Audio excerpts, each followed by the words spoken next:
Guys, তো আজকে আমরা একটু এসেছিলাম ব্যাংকে কিছু কাজ ছিল তার জন্য। তো সঙ্গে এসেছে আমার এই বান্ধবী, আমার এই বুনুকে নিয়ে এসেছি।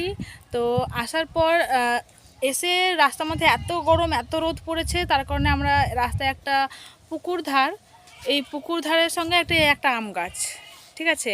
এত কমিউনিকেশান, এত সুন্দর, কি বলবো, জায়গাটা এত ঠান্ডা যে বাড়ি যেতে আর ইচ্ছে করছে না, মনে হচ্ছে গাছতলাতে বসে থাকি, বা বাড়ি আর যায় না। এত সুন্দর একটা শীতল ঠান্ডা হাওয়া দিচ্ছে যে মনে হচ্ছে না যে বাড়ি যাই। আমরা প্রায় আধা ঘন্টার উপর হয়ে গেল, আমাদের কাজ হয়ে গেছে ব্যাংকের, তবু আমরা এই গাছতলায় এখন দাঁড়িয়ে আছি।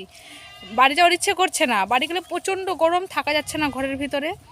তো জায়গাটা তোমরা দেখো, খুব সুন্দর একটা জায়গা, বেশ ফাঁকা নিরিবিলি জায়গা, কোনো চেঁচামেচি নাই, কিচ্ছু নাই, শান্ত একটা পরিবেশ। আমার তো বেশ ভালো লাগছে জায়গাটা, মনে হচ্ছে না যে আর বাড়ি যাই। এই ছাগলগুলোও ঘুরে বেড়াচ্ছে মাঠের মধ্যে, জায়গাটা খুব সুন্দর। তো দেখো তোমরা জায়গাটা পছন্দ হয় কিনা তোমাদের।